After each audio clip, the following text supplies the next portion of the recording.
Bismillahirrahmanirrahim. Innal hamdalillah nahmaduhu wa nasta'inuhu wa nastaghfiruh wa na'udzu billahi min syururi anfusina wa min sayyiati a'malina. May yahdihillahu fala mudhillalah wa may yudlilhu fala hadiyalah. Wa asyhadu an la ilaha illallah wahdahu la syarikalah wa asyhadu anna Muhammadan 'abduhu wa rasuluh amma ba'd. Rabbi shrah li sadri wa yassir li amri wahlul 'uqdatam min lisani yafqahu qawli. Rabbi zidni 'ilma warzuqni fahma.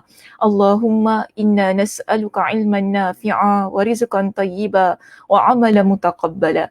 Assalamualaikum warahmatullahi wabarakatuh. Apa khabar jemaah muslimah di Masjid Al-Muttaqin? Sihat semuanya hari ini? Alhamdulillah pagi ni je tak hujan. Okey, tapi kalau hujan pun alhamdulillah jugalah kan. Cuma yelah mungkin biasa pagi-pagi orang nak jemur baju dan sebagainya kan. Tapi tak apalah. So kita lihat begini ya muslimah. Pada hari ini insya-Allah kita akan sambung perbincangan berkenaan dengan hadis kita yang ke-32. Dalam hadis kita yang ke-32, masih ingat lagi perbincangannya berkenaan dengan apa? Minggu lepas kita bincangkan berkenaan dengan hadis yang ke-32 pada halaman yang ke-297. Okey. Halaman 297 kita membincangkan berkenaan dengan hadis la darar wa la dirar. Dalam hadis ini ya muslimah, pada minggu lepas saya dah bentangkan berkenaan dengan definisi iaitu takrif maksud yang terdapat pada perkataan darar dan juga dirar. Dan jika kita nak ulang kembali sedikit ya, di sana ada berapa pendapat? Ada 3 pendapat berkenaan dengan perbezaan maksud daripada perkataan darar dan juga dirar. Nanti boleh ulang semula lah ya. Kalau siapa yang tidak ada kitabnya, saya harap boleh rujuk kembali pada video kita yang minggu lepas, iaitu sesi kita yang lepas, berkenaan dengan maksud darar dan juga dirar. Ada 3 pendapat yang kita kemukakan untuk membincangkan berkenaan dengan maksudnya, dan saya harap semuanya jelas berkenaan dengan maksud. Dan kita masuk kepada 2 kategori orang ataupun 2 kategori manusia yang membuat perkara yang memudaratkan orang lain. Jadi pada minggu lepas kita berada pada kategori yang pertama dan kita masih lagi membincangkan manusia dalam kategori yang pertama. Iaitu apa kategorinya? Kalau kita lihat ya pada muka surat 298. Betul, hadis terdapat pada muka surat 297, tapi penerangan yang akan kita masuk pada hari ini ialah berada pada muka surat 298. Dalam muka surat 298 yang lihat kepada perenggan yang terakhir di bawah sekali, di situ kita ada satu perkataan yang telah dihitamkan, itu dibolkan perkataan itu pertama, itu kategori pertama. Yang mana disebut orang bersangkutan, iaitu orang yang memudaratkan orang lain ya, tidak memiliki tujuan apapun kecuali menimpakan mudarat kepada orang lain. Saya dah bincangkan sedikit berkenaan dengan contoh mereka yang berada pada kategori yang pertama pada sesi kita yang lepas. Ingat lagi apa contoh yang saya berikan pada minggu lepas? Banyak kan? Antaranya jangan menyakiti perasaan orang, jaga penuturan kita, kemudian jangan merendahkan, jangan kita memperlekehkan orang yang ada di sekitar kita. Semua perkara itu adalah memudaratkan. Dan saya juga datangkan kepada semua berkenaan dengan satu hadis yang Nabi SAW larang agar kita ini menjadi manusia yang merendahkan orang lain. Kerana ia boleh menyebabkan berlaku banyaklah perkara-perkara yang tidak diingini. Mungkin kita tidak sedar ataupun kita rasa kita tak perlu mengambil tahu apa yang kesan terhadap orang yang kita mudaratkan itu. Tapi kita mesti faham dalam agama kita melarang hal yang sedemikian. So itu adalah antara perkara yang telah saya berikan contohnya pada minggu lepas. Baik muslimah, jadi pada hari ini kita akan masuk kepada contoh yang kedua. Yang ingin saya tampilkan ialah berkenaan dengan bagaimana kita tidak seharusnya melakukan perkara yang mudarat dalam perkahwinan. Itu juga ada ya contohnya dalam kitab kita, cuma ia tidak disebutkan secara terperinci lah. Jadi saya tak berapa bergantung untuk contoh ini dalam perbincangan yang dikemukakan pada kitab, kerana bagi saya dalam kitab ni dia lebih kepada contoh yang tidak bertepatan sangatlah dengan konteks kita di Singapura. Jadi terbaik kalau sekiranya kita dapat mengemukakan contoh yang lebih relate dengan kehidupan kita, yang ada kait-mengait dan boleh kita fahami apa yang dimaksudkan oleh Nabi SAW dengan la darar wala dirar. Jadi muslimah, kita lihat dalam pernikahan ia boleh berlaku perkara yang memudaratkan pasangan. So macam mana di sini ada satu perbincangan di dalam kitab-kitab lah para ulama bahawa kita bila pasangan ingin bernikah, kita tidak boleh bernikah dengan niat untuk memudaratkan pasangan. Mungkin kita kata ada ke ustazah yang nak nikah memudaratkan orang lain? Ada. Ada niat-niat yang sedemikianlah kerana tujuannya untuk, contoh saya kata, mungkin ada orang, ada seorang lelaki yang bernikah yang mengambil seorang wanita menjadi isterinya untuk jadikan hamba di rumahnya, mungkin sedemikian. Ada juga seorang lelaki yang bernikah, dia nak menggunakan tenaga isterinya untuk bekerja, dia tak nak bekerja, dia nak duduk di rumah. So ini adalah perkara yang memudaratkan orang lain. Kalau nak dikaitkan dengan contoh yang kita sebutkan tadi berkenaan dengan pernikahan ataupun perkahwinan, menjadikan isteri sebagai pasangan yang digunakan untuk kepentingan diri sendiri dan memudaratkan pasangan itu. Sebab bila kita bernikah ni, ia adalah sesuatu keadaan yang mana saling menjaga antara satu dan yang lain. Saya tak nak gunalah suami je kena jaga isteri ataupun isteri saja kena jaga suami. Kita kena fahami, pernikahan adalah satu hubungan yang mana saling maknanya kita saling menjaga, saling menghormati, saling tidak memudaratkan antara satu dan yang lain. Yang mana kadang-kadang ramai orang salah faham kan, kau kahwinlah Sakinah, nanti ada orang jaga engkau. Kita ni duduk dalam fikiran kita ni, nanti ada orang jaga saya, ada orang jaga saya. Tapi kita tidak mahu meletakkan pada diri kita pun kena jaga orang lain. So kadang-kadang kita tersilap menerapkan satu pemikiran kepada seseorang yang mana kahwin nanti orang jaga engkau. Jadi mungkin di sini, bila seseorang yang mereka sudah diterapkan dengan pemikiran itu, maaf kalau saya kata, kalau saya nak ambil contoh lah, mungkin ada orang lelaki kebiasaannya kan, mak dia kata macam inilah, kahwinlah nanti ada orang jaga engkau, makan minum kau semua orang jaga kan, makan pakai minum semua orang jaga, kau tak payah buat apa-apa, semua senang nanti hidup kau ni. Ada lelaki yang merasakan bahawa okey, bagus, kahwin ada orang jaga semua, aku tak payah buat apa-apa, aku kerja je. Adakah begitu dalam pernikahan? Tidak. Dalam agama kita menunjukkan bahawa bila bernikah, suami bukan menjadikan isteri itu sebagai hamba di rumah untuk menjaga keseluruhan apa yang ada dalam kehidupannya. Jika kita melakukan sedemikian, ini bermakna kita memudaratkan pasangan. Tanpa kita menitik beratkan tentang perasaan, tanpa kita menitik beratkan tentang kasih sayang, hanya menjadikan dia sebagai pasangan yang duduk di rumah, yang menjaga makan pakai kita. So ini tidak tepat. Ini tidak tepat. Ataupun wanita, kita sebagai orang perempuan. So ada orang kata, kau kahwin lah nanti kan senang, ada lelaki jaga semua. Kita pula bila kita kahwin dengan niat yang sedemikian kita rasa tak perlu buat apa-apa. Tak perlu buat apa-apa lah, nanti suami saya jaga apa, saya tak nak buat apa-apa semua. Biar dia ambil maid semua kan senang. Saya cuma nak kahwin je. Begitu ke? Tidak. Sebab kita akan menyebabkan perkara yang memudaratkan kepada suami. Kita akan paksa suami itu kerja supaya untuk merealisasikan keinginan kita sebagai seorang isteri. Jadi hal ini kita kadang-kadang terlepas pandang pada contoh-contoh ataupun pada situasi-situasi yang berlaku di sekitar kita. Yang mana sebenarnya bila itu berlaku, ianya memudaratkan antara satu dan yang lain.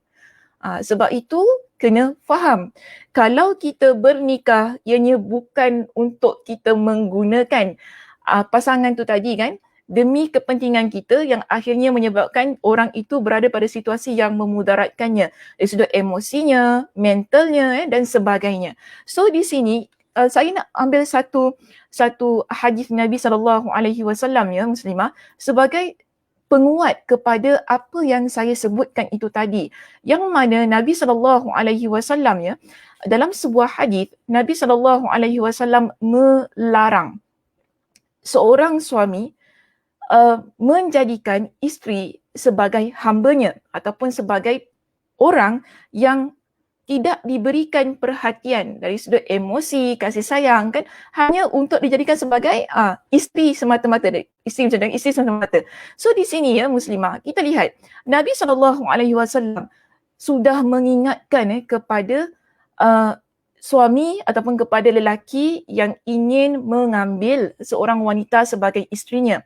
Jadi bila kita lihat di dalam perbincangan ataupun intipati pada hadis yang saya paparkan ini, kita dapati bahawa Nabi SAW beritahu kepada orang lelaki bila nak bernikah kena ingat, kita nikahi seorang wanita ialah dijadikan ataupun diambil ia dengan amanah Allah.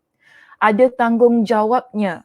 Bukan ambil nikah, lepas tu lantaklah nak jadi apa dengan kau. Bukan begitu. So di sini ya muslimah, kita lihat dalam hadis ini, Nabi SAW pesan, fattaqullaha fin nisa. Hendaklah kalian bertakwa kepada Allah tentang urusan wanita. Fa innakum akhaztumuhunna bi amanillah. Kamu telah mengambil mereka dengan amanah Allah. Wastahlaltum furujahunna bikalimatillah, dan mereka ni wanita telah menghalalkan bagi kalian faraj mereka dengan kalimah Allah. Jadi pernikahan dia bukan semata-mata tentang ada orang jaga kita. Okey, ada orang jaga kita, ada orang buatkan itu untuk kita, ada orang buatkan ini untuk kita, bukan itu. Jadi kalau kita meletakkan satu mindset yang sedemikian, inilah yang menyebabkan boleh berlaku perkara yang memudaratkan dalam rumah tangga. So, bila kita faham tentang tanggungjawab yang ada dalam sebuah rumah tangga itu tadi, terutamanya bila suami itu faham mengambil seorang wanita adalah amanah, maka tanggungjawab yang akan Allah persoalkan di akhirat kelak. Ia bukan semata-mata ada teman hidup dalam kehidupan. Tetapi teman hidup yang kita ambil itu tadi, kita akan bawa tanggungjawabnya kan, menjadi satu beban yang kita pikul, satu amanah yang kita pikul hingga ke akhirat kelak. Kemudian Allah Subhanahu Wa Taala akan mempersoalkan apa yang telah kita buat kepada amanah yang diberikan kepada kita. Sama juga dengan seorang isteri.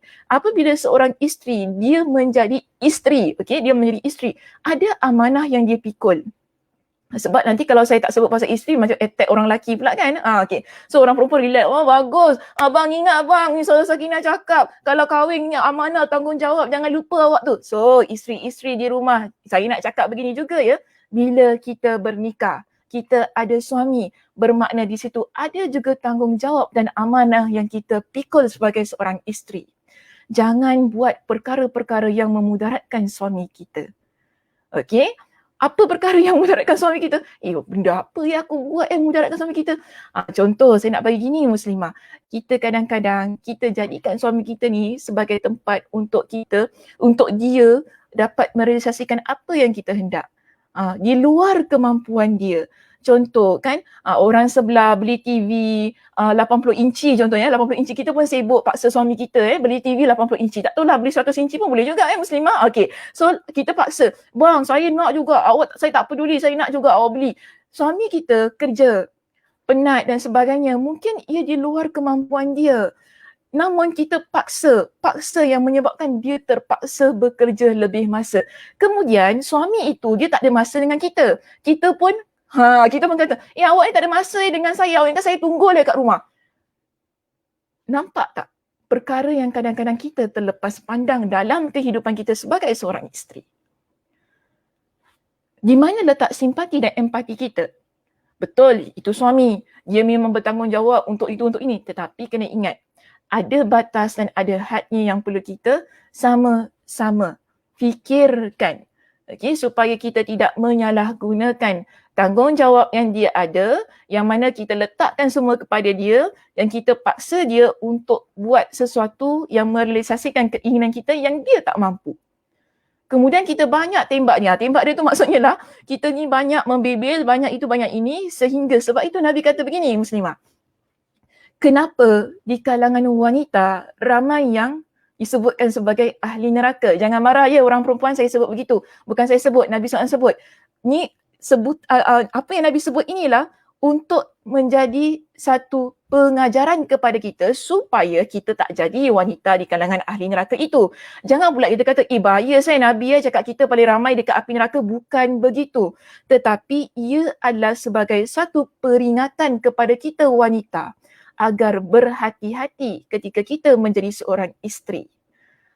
Kan? Jadi para sahabat tanya, wahai Rasulullah, kenapa mereka itu di kalangan yang paling ramai di dalam neraka?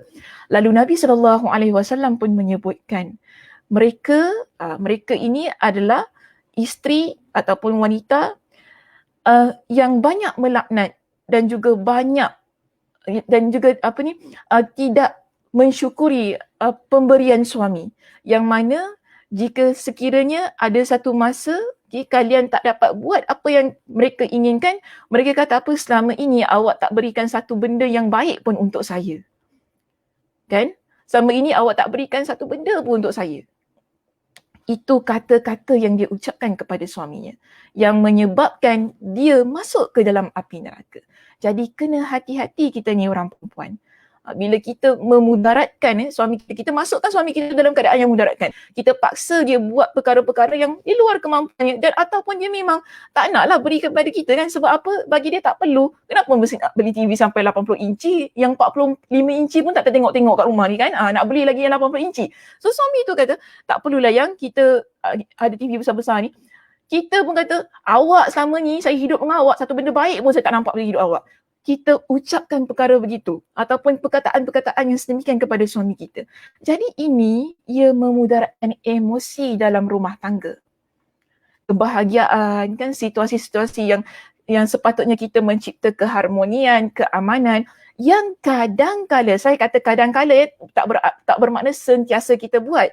Yang kadang-kala kita tidak sedar kita ada melakukan perkara yang memudaratkan itu.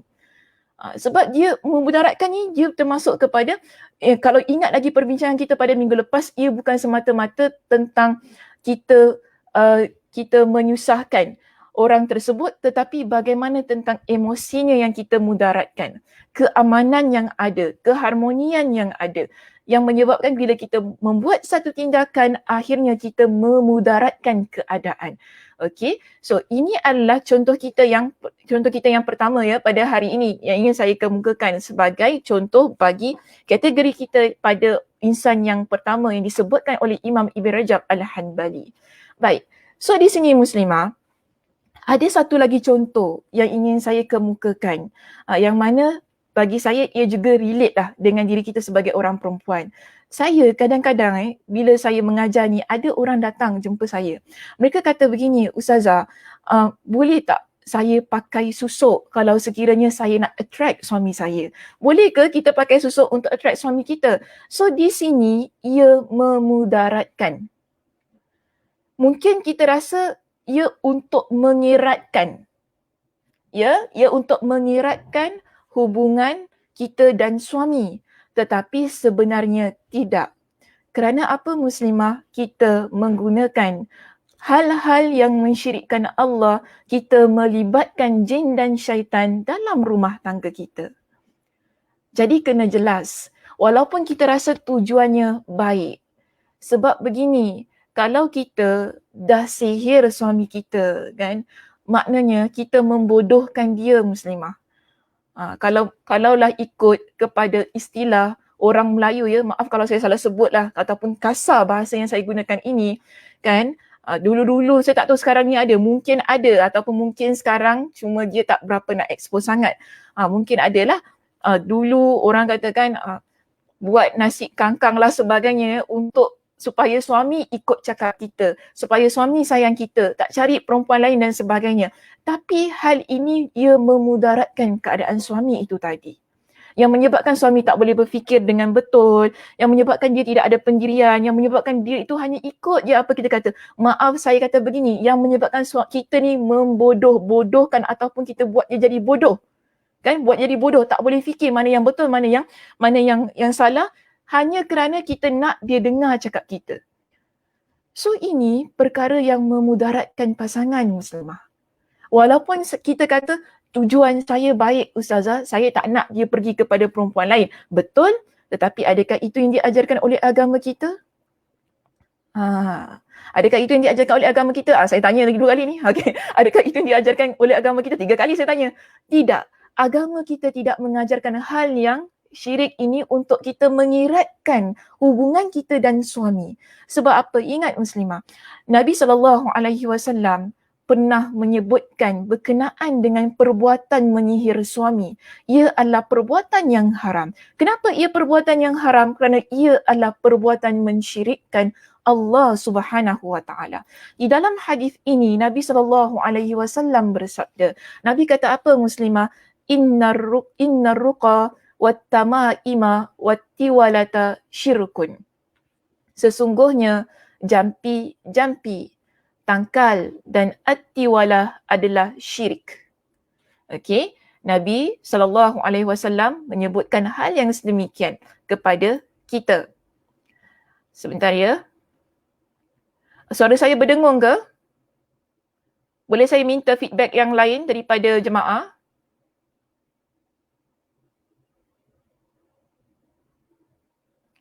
Memang suara saya berdengung? Admin? Okey je. Mungkin kena betulkan sedikit lah. Kalau sekiranya ada sesiapa yang berdengung pada suaranya apa kan, pada volume tu kan tadi, okay, saya minta mungkin diperlahankan ke apa, wallahualam lah. Okay. Nak apa ya, na'udzubillah. Okay. Baik, so kita balik ya muslimah kepada perbincangan kita berkenaan dengan apa yang disebutkan di sini, iaitu innar ruqa wattamaima wattiwalata syirkun. Sesungguhnya jampi-jampi, tangkal, okay, jampi-jampi tahu ya, jampi ni ialah yang kita baca, yang kita hembuskan pada sesuatu untuk menyihir lah. Tapi ni tiga-tiga perkara ni adalah perkara yang menyihir orang lain. Kemudian Nabi kata berkenaan dengan tangkal dan juga attiwalah. Berkenaan dengan attiwalah inilah yang kita panggil perbuatan menyihir pasangan. Walaupun sebenarnya attiwalah ia merupakan satu perkataan ataupun satu maksud yang bukan hanya kita kata fokus kepada perbuatan isteri menyihir suami. Suami juga boleh menyihir isteri. Itu tidak dapat dinafikan lah. Okay? Ada juga perkara-perkara sedemikian yang berlaku. Okay? Tetapi yang boleh kita ambil di sini ialah perbuatan kita menyihir pasangan kita adalah perbuatan yang haram. Bila saya nak memberikan takrif kepada maksud attiwalah di sini ya muslimah, attiwalah itu kalau kita rujuk kepada kitab Fathul Majid bagi kitab syarah kitab At-Tauhid menyebutkan bahawa attiwalah adalah sesuatu yang kita yakini mampu membuatkan seorang isteri sayang kepada suaminya atau seorang suami sayang kepada isterinya. Jadi sebab tu tadi Ustazah kata ianya boleh berlaku kepada kedua belah pihak.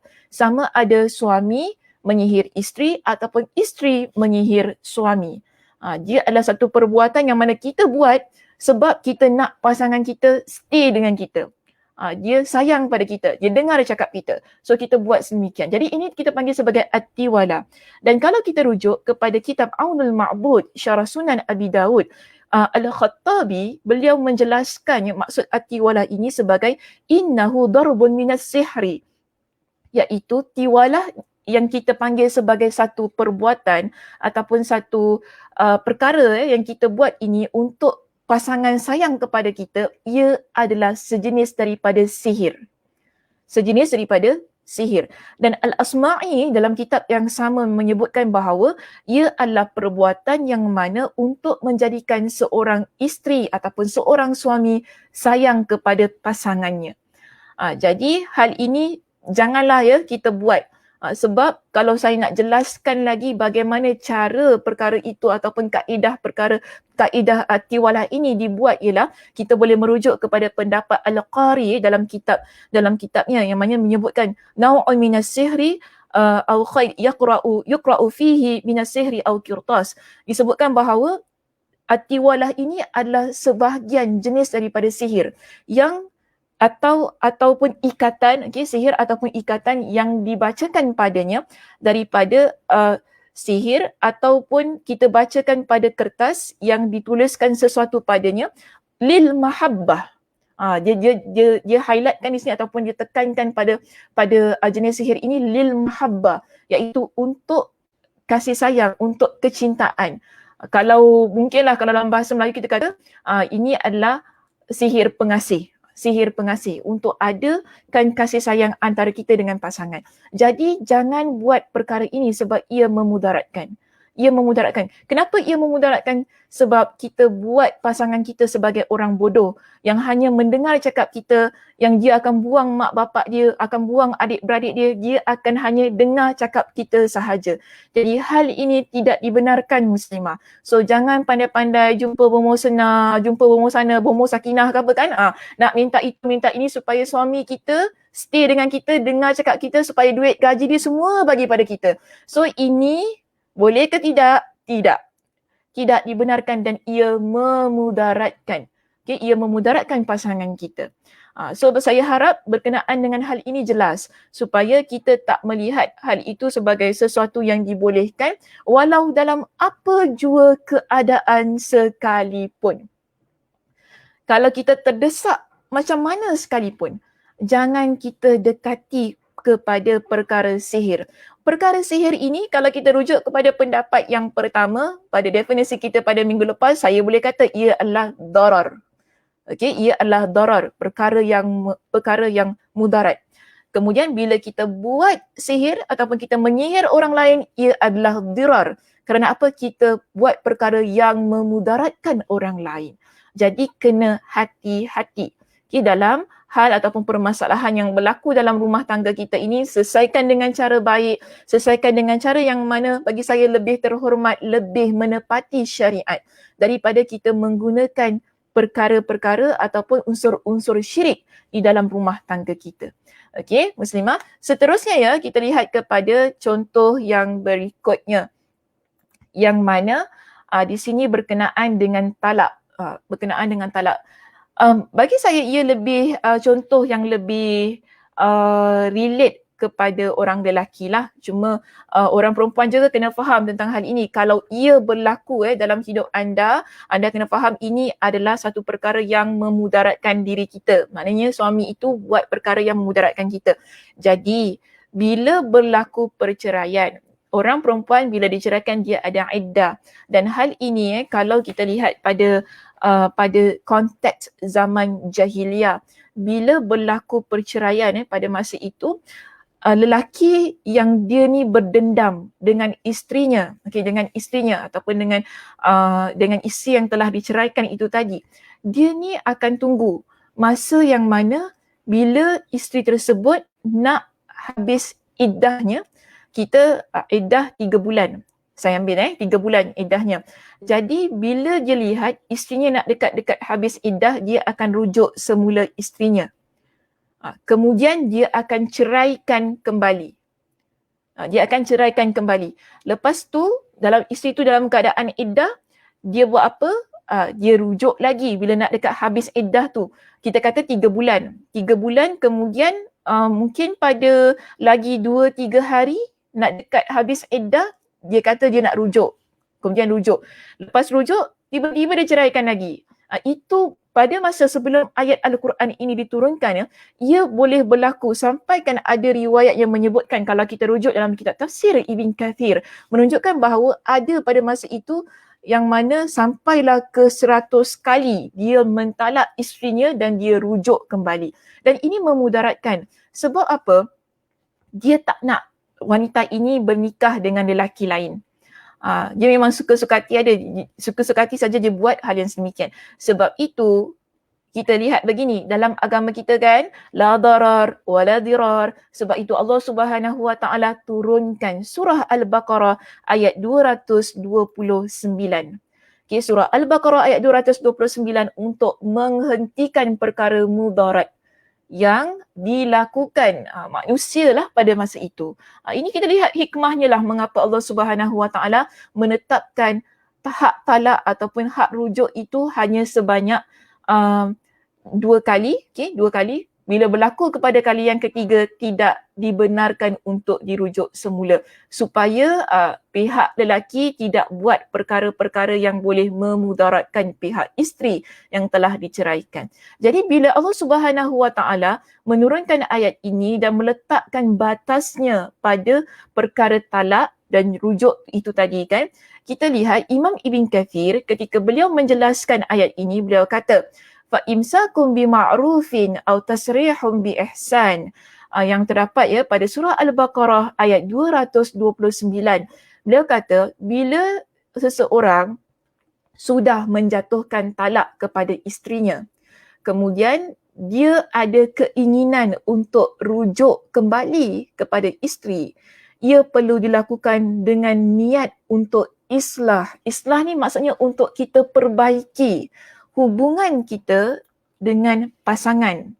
Ya, bila ada niat untuk rujuk kembali, ia perlu untuk tujuan islah, memperbaiki hubungan tersebut dan berbuat baik kepada pasangan. Bukan untuk menganiaya pasangan itu. Jadi ini perkara yang Allah larang. Kerana apa? Bila kita rujuk kembali dengan pasangan ataupun suami rujuk kembali pada isteri itu tadi kan, dengan tujuan untuk memudaratkan dia ataupun dengan tujuan supaya dia tak boleh bernikah dengan lelaki lain, ini adalah perkara yang tidak seharusnya berlaku. Kerana ia mementingkan diri sendiri dan akhirnya menyebabkan si isteri menjadi orang yang teraniaya emosi, mental dan juga kita panggil fizikalnya terhadap perkara-perkara ini. Sebab kadang-kadang ada suami suka pukul-pukul isinya kan jadi punch jadi punch bag pula. Dia jadi tempat untuk dia melepaskan amarah dan sebagainya. So dia hobi, jadi hobi macam tu. Bila dengan niat yang sedemikian ya untuk merosakkan keadaan, untuk memudaratkan keadaan, maka hal ini adalah perkara yang Allah Subhanahu Wa Taala sudah berikan petunjuknya kepada kita. Okey, tidak boleh bila kita nak rujuk kembali dengan pasangan untuk tujuan yang memudaratkan. Bila betul-betul nak rujuk, mesti rujuk dengan tujuan untuk memperbaiki keadaan ataupun hubungan ataupun kita nak memperbaiki diri kita sendiri agar kita menjadi suami yang lebih bertanggungjawab ataupun kita sendiri sebagai isteri ia menjadi isteri yang lebih baik daripada perkahwinan yang sebelumnya ataupun hubungan yang sebelumnya. Dan kalau sekiranya kita memang tak nak rujuk, maka kita perlu biarkan isteri itu tadi selesai iddahnya. Maknanya di situ kita panggil ia sebagai cerai dengan cara yang baik, dengan tidak menzalimi haknya sedikit pun dan tidak memudaratkannya. Maknanya dalam keadaan iddah itu tadi ada hak-hak yang isteri itu perlu ada, iaitu masih lagi ada hak tempat tinggal, nafkahnya tidak boleh diabaikan. Perlu diberikan hak-hak itu kepada isteri. Kalau sekiranya kita biarkan, sudahlah aku dah ceraikan dia, apa dalam iddah nak bagi dia duit, tak ada maknanya. Mungkin ada orang yang berpemikiran sedemikian. Namun dalam agama kita tidak mengajarkan hal itu. Bila dah ceraikan seorang isteri, dalam masa iddahnya iaitu 3 bulan ya, kita ambil 3 bulan ataupun 3 kali suci lah kata. Dalam masa itu hak seorang isteri masih lagi ada. Tempat tinggalnya, nafkahnya perlu diberikan. Jadi di sini kalau kita mengabaikan tanggungjawab itu tadi kan ataupun hak dia bermakna kita memudaratkan wanita itu tadi ketika telah ditalak wanita tersebut. So perkara-perkara begini jika kita sebagai seorang muslimah berhadapan dengan situasi ini, silalah cari jalan bagaimana untuk menyelesaikan. Sebab saya tidak nafikan ada suami pagi tu dia ceraikan isteri dia, malam tu dia minta rujuk. Itu kena pergi mahkamah syariah kemudian laporkan kes tersebut. Jangan buat bodoh, dia minta rujuk je lah. Jangan nanti esok lusa dia ceraikan awak balik. Itu lagi masalah kan. So kita tak boleh memegang ataupun kita menyalahgunakan undang-undang yang ada ikut kepada apa yang kita rasa, sebab ia boleh memudaratkan diri kita sendiri. Jadi wanita dalam hal ini muslimah khususnya, saya nak beritahu kalau sekiranya anda berhadapan dengan situasi yang sedemikian yang mana ia memudaratkan, jangan mudah-mudah memberi ruang kepada suami itu untuk memudaratkan lagi diri kita. Cari jalan untuk menyelesaikan keadaan. Sebab kita berpegang bahawa dalam agama kita la darar wala dirar. Tidak ada perkara mudarat dan tidak boleh memudaratkan orang lain. Dan bila Allah Subhanahu Wa Taala dan Nabi SAW dalam kes ini, dalam isu ini mengenengahkan konsep ataupun teori ini dalam kehidupan kita sebagai seorang Muslim, pastinya di sana ada banyak jalan penyelesaian yang boleh membantu kita agar keluar daripada perkara yang memudaratkan kita ataupun orang lain buat perkara yang memudaratkan diri kita. Jadi jangan risau, jangan takut sebab agama kita ia mesti ada jalan keluar yang diberikan kepada kita untuk menegakkan hak, untuk memberikan kepada kita dengan jalan penyelesaian. Baik, seterusnya kita pergi kepada muka surat. Kita dah habis Muslimah membincangkan berkenaan dengan kategori yang pertama sebab hari ini Ustazah nak settlekanlah perbincangan dalam hadis yang ke-32 ni sebab tak nak bawa lebih panjang dan tak nak drag lagi perbincangannya. So kita akan terus masuk kepada bahagian yang kedua berkenaan dengan orang yang memudaratkan orang lain. Jadi tadi yang pertama iaitu orang bersangkutan tidak memiliki tujuan apapun kecuali memang dia hendak menimpakan mudarat kepada orang tersebut. Tetapi kalau kita rujuk kepada kategori orang yang kedua ini, pada muka surat kita yang ke-300. Lihat muka surat yang ke-300 di situ. Kita ada di atas sekali ada kategori yang kedua iaitu orang bersangkutan memiliki tujuan. Orang bersangkutan memiliki tujuan yang mana dia ada tujuan yang benar. Dia ada tujuan yang benar. Orang bersangkutan memiliki tujuan lain yang benar. Misalnya, dia bagi contoh di situ, contohnya, seseorang bertindak dalam daerah kekuasaannya dengan tindakan yang memiliki kemaslahatan baginya. Okay, sekarang dia ada satu kawasan, tempat miliknya. Tetapi, dia buat perkara itu bukan ialah untuk kemaslahatan diri dia. Namun, bila dia buat, ia akan memudaratkan orang lain.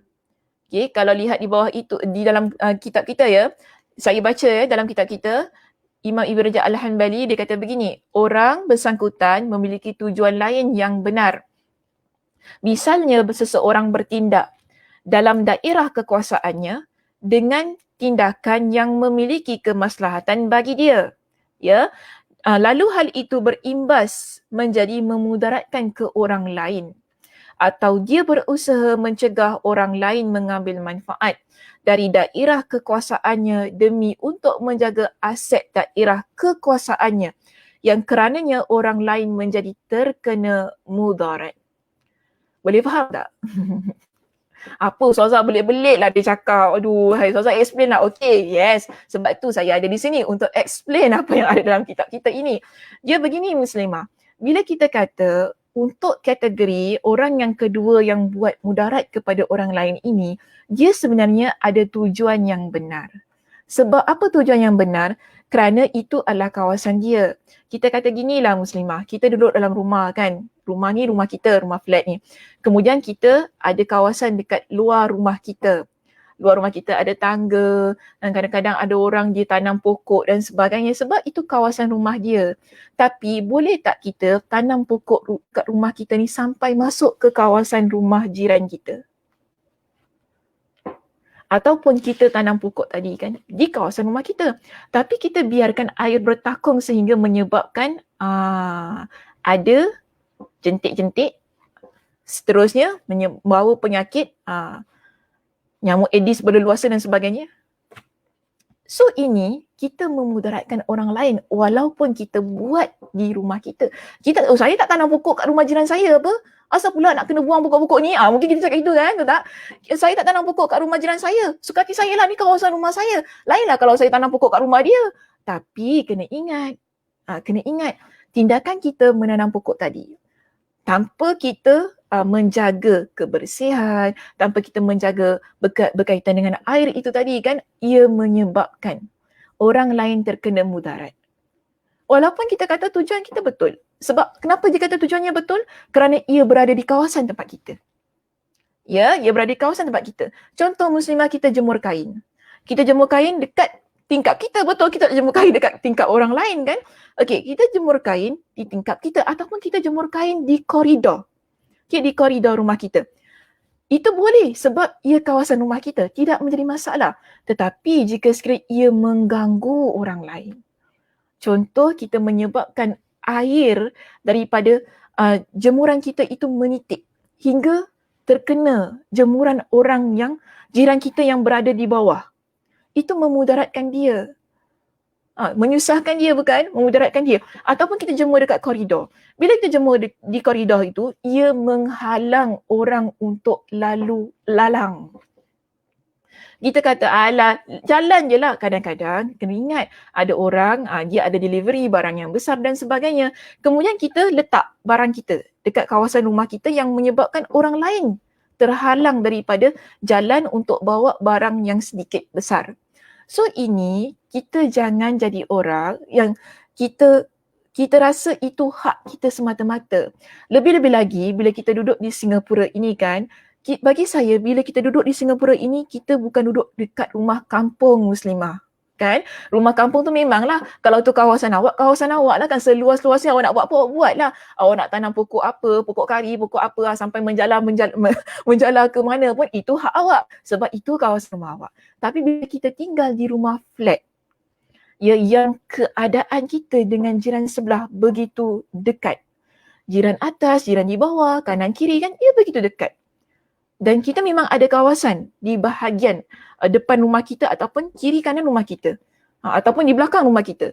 Tapi kena ingat, ia masih lagi kita berkongsi keadaan itu bersama dengan jiran-jiran yang ada di sekitar. So kita tak bolehlah buat perkara yang memudaratkan orang lain. Walaupun tujuan kita betul. Yang kita rasa itu adalah hak kita. Kita nak letak barang dekat depan rumah kita. Letak barang lah. Tapi jangan sampai kita menimbulkan ketidakselesaan kepada orang yang ada di sekitar kita. Orang kata, nak buka lagu lah dekat rumah kita kan. Kita kata rumah kita, nak buka lagu lah lagu, tak ada masalah. Tapi boleh ke kita buka sampai satu flat daripada tingkat 1 sampai tingkat 12 dengar kita punya speaker tu, boleh ke? Tak boleh. Sebab ia mengganggu ketenteraman orang lain. Jadi ini yang dimaksudkan oleh Imam Ibn Rajab Al-Hanbali pada kategori yang kedua, iaitu kita ada tujuan yang benar. Yang mana kita ada maslahat diri kita, memang itu hak kita, tetapi hak kita itu tadi, bila kita ambil tindakan yang salah, ia menyebabkan orang lain mendapat mudarat daripada tindakan tersebut. So, kita pun jangan suka-suka hati. Kita kata ini hak saya, suka hati saya, rumah saya, kawasan saya, nak buat apa saya punya suka. Awak jiran sebelah duduk diam-diam one corner sudah. Kita tak boleh kata sedemikian. Sebab ada hak jiran yang perlu kita perhatikan. Walaupun kita buat sesuatu ataupun tindakan itu di kawasan kita. Okey, saya harap perkara ini jelas.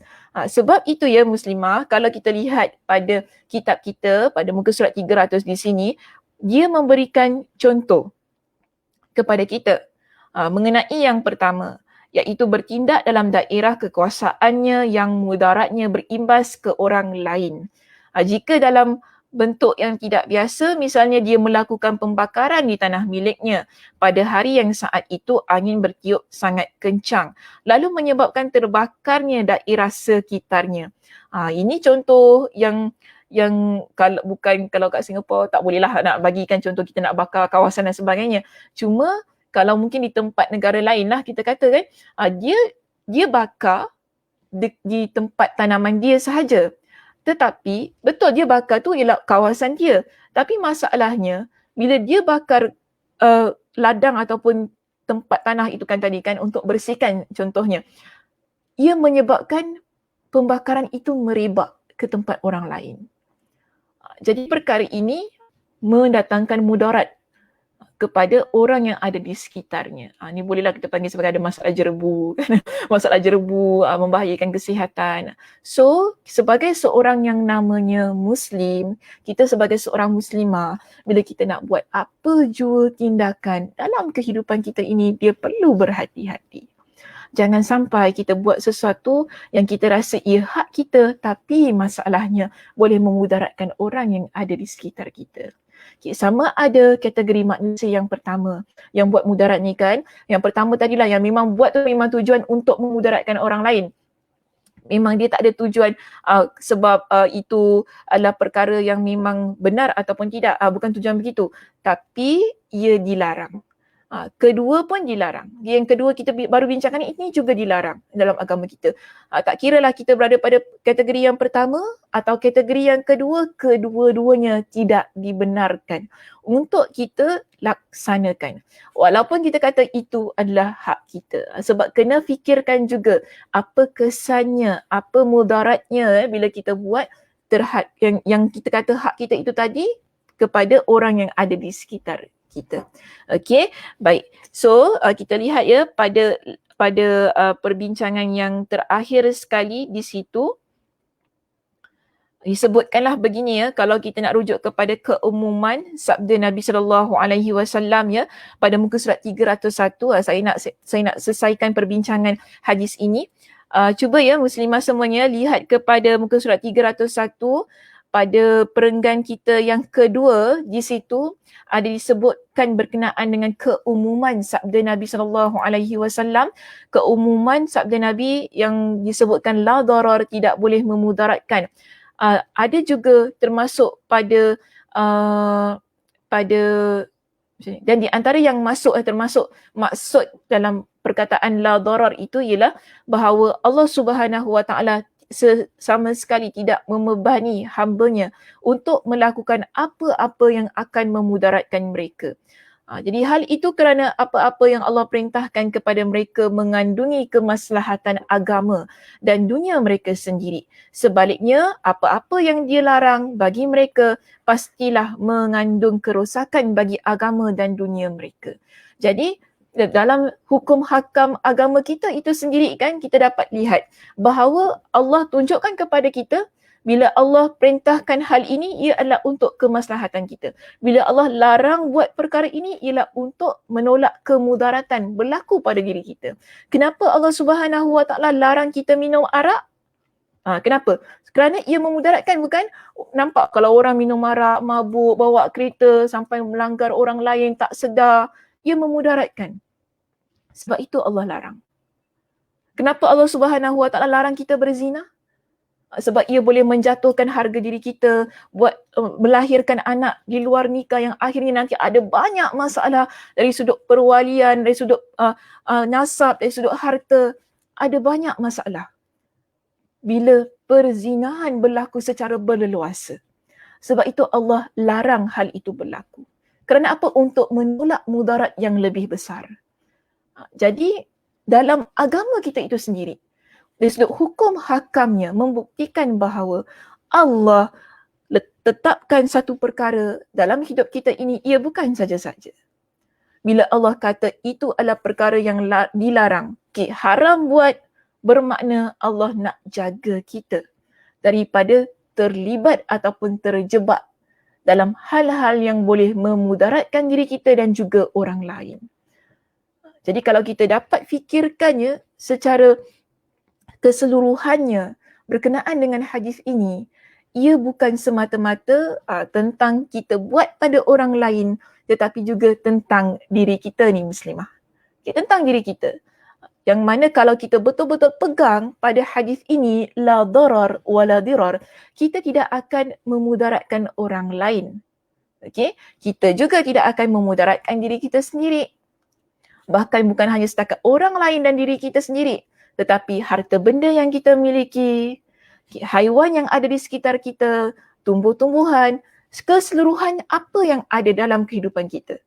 Ia akan menyebabkan kita menjadi seorang muslimah yang lebih berhati-hati daripada sudut tindakan, daripada sudut perlakuan, walaupun ia berkaitan dengan hak milik kita sendiri.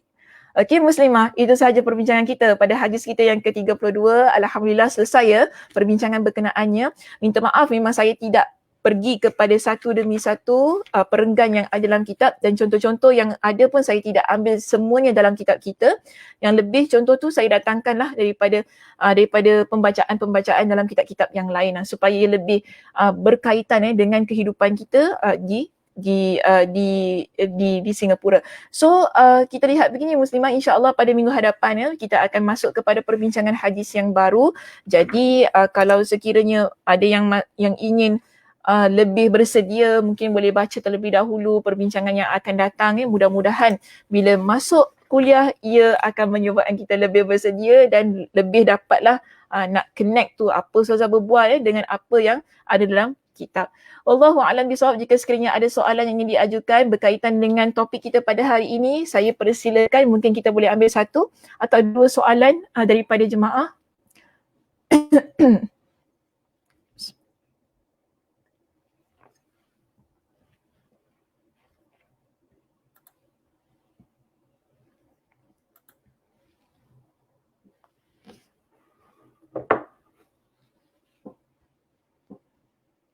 Ya, ada apa-apa soalan Muslimah? Oh, masih lagi ada orang tanya kitab apa? Ya, kitab Jami' Ulum wa Al-Hikam. Ya, kitab ini ya. Ini kitab dia. Boleh dapatkan di Muslim Media lah jika sekiranya mungkin ada yang baru mengikuti kuliah kita. Cuma kita dah sampai ke perbincangan hadis yang ke-32, agak jauh juga. Okay.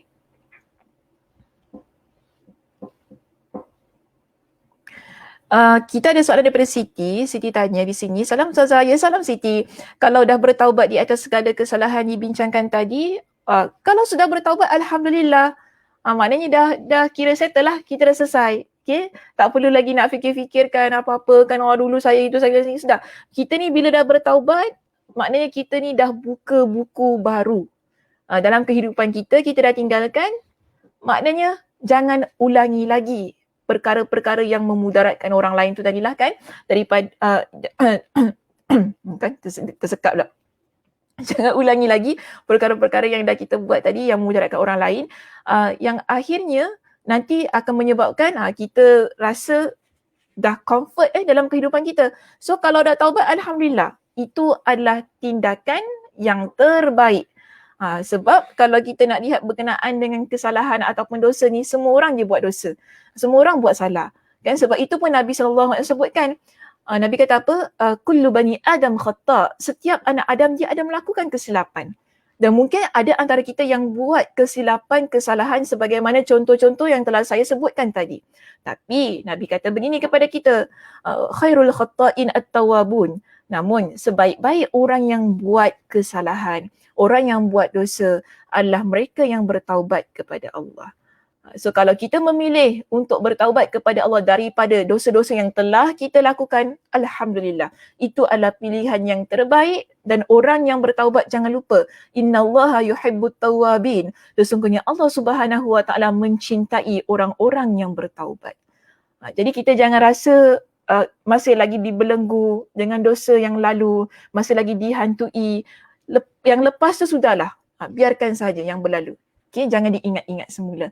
Yang penting setelah itu kita move on. Setelah itu apa yang kita buat, terus-terusan dengan amal soleh kita, terus-terusan dengan amal ibadah kita, buat baik sesama manusia, insya-Allah kita akan lebih tenang, kita akan lebih bahagia dalam kehidupan kita, dunia dan akhirat. Okey, baik. Kita ada soalan yang lain.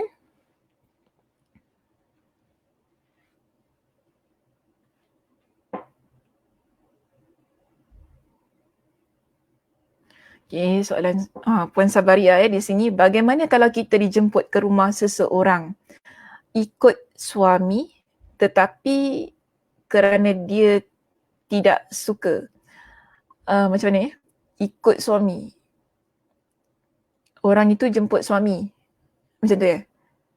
Orang jemput suami, kita ikut suami kita, atau macam mana? Ataupun kita ikut suami kita. Okey, tak apa. Bagaimana kalau kita dijemput ke rumah seseorang ikut suami tetapi kerana dia tak suka? Siapa yang tidak suka? Orang rumah ataupun suami yang tak suka kita ikut? kerana dia tak suka kita, dia tak layan kita. Ni mestilah orang rumah kan, dia tak suka kita. Tak salam, tak tegur, tak dijemput makan. Kita rasa sedih sangat. Bagaimana tindakan kita pada situasi ini? Baik, Puan Sabaria, kalau orang itu, kita datang atas dasar dijemput. Okey, kita datang atas dasar dijemput. Bila dijemput, bermakna adalah hak kita kan untuk datang rumah dia sebab dah dijemput. So kita datang. Tapi kalau dia tak layan kita, dia maknanya dia tak welcome lah kita tu kan, anggaplah itu masalah dia, masalah diri dia, bukan masalah kita. Kita betul, kita wajar rasa sedih. Saya tak boleh kata jangan rasa sedih, tak boleh, sebab itu memang naluri kita sebagai manusia. Sesiapa sahaja yang dilayan sedemikian akan rasa sedih, akan rasa kecil hati kan. Kalau saya pun dekat tempat tu, saya akan rasa, kenapa buat gitu sedihnya aku, ya Allah. Macam tu kan, ya Allah, kecil hati semua, kecil hati aku ni. Dah rasa macam hati semut, dah kecil hati tu kan. Kita akan rasa sedemikian. Itu normal perasaannya. Cuma, adakah kita perlu bermasam muka juga? Adakah kita perlu tak layan dia juga? So kita buat macam biasa sajalah. Kita dah termasuk dalam situasi yang sedemikian kan. Takkanlah kita nak balik kan. Kalau mungkin dalam hati rasa macam nak keluar je daripada rumah dia ni kan. Tapi dah termasuk dalam situasi itu, buat sebagaimana biasa sahajalah. Dan jadikan ia sebagai satu pengajaran lah dalam kehidupan kita. Next time, kalau dia jemput lagi, tak payahlah datang. Tak payah datang. Ni bukan saya nak suruh saya nak memutuskan hubungan ya, bukan gitu. Tapi kalau dia ajak lagi datang rumah dia, kita rasa tak perlulah. Dia pun tak suka kita kan. Yang penting ya, kalau kita jumpa orang gini di luar dan sebagainya, kita tetap bermanis wajah, tetap salam, tetap ucapkan Assalamualaikum. Sekarang ni nak salam tak boleh salam. Tak gini ya. Okay. Ya, apa khabar Salam Mufti kan? Apa khabar awak? Sudahlah, kita tanya khabar dia. Itu kalau dia nak masam muka, kalau dia nak buang muka, dia tak nak layan, itu antara dengan Allah Subhanahu Wa Taala. Yang penting kita mainkan peranan kita sebagai seorang muslimah yang memahami agama, iaitu tak boleh kita ni jadi orang yang membelakangi saudara kita kan, sebab Nabi kata apa? La tadabaru, jangan kalian membelakangi saudara kalian, iaitu buang muka, jumpa tak nak tegur dan sebagainya. Kita just mainkan peranan kita, maniskan wajah kita, kita tegur dia. Tapi kalau dia nak buang muka dan sebagainya, biarlah antara dia dengan Allah Subhanahu Wa Taala. Okay. So kalau untuk kes yang dia jemput rumah, itu kan kalau dia jemput sekali lagi, bagi saya tak perlulah kita datang. Tak perlu datang. Sebab kita tahu nanti dia akan lebih memudaratkan diri kita. Maksud saya apa? Dia akan buatkan kita rasa tak selesa, kita rasa malu, kita rasa emosi terganggu dan sebagainya, yang buat kita fikir sampai bertahun-tahun. Mungkin ada orang fikir sampai bertahun-tahun kan, kenapa dia buat aku macam gitu kan, tak patut aku ni, mungkin kakak dia, aku ni mungkin macam-macam lah keluar kan. So dia memudaratkan emosi kita. Jadi terbaik elakkan. Elakkan kita berada pada situasi-situasi yang boleh memudaratkan emosi kita, mental kita, yang akhirnya kita rasa tak tenang, ataupun akhirnya menyebabkan kita mengutuk dia berbakul-bakul sampai bertahun-tahun. Okay, so di situ kalau keadaannya sedemikian, bagi saya terbaik tidak. Terbaik tidak untuk hadir, yang akhirnya menyebabkan kita memudaratkan diri sendiri. Okay, saya rasa itu sahaja perbincangan kita pada hari ini ya Muslimah. Terima kasih kerana mengikuti pengajian kita di Masjid Al-Muttaqin. InsyaAllah kita berjumpa pada minggu hadapan. Saya tutup dengan tasbih kafarah. Subhanakallahumma wa bihamdika asyhadu an la ilaha illa anta astaghfiruka wa atubu ilaik. Assalamualaikum warahmatullahi wabarakatuh.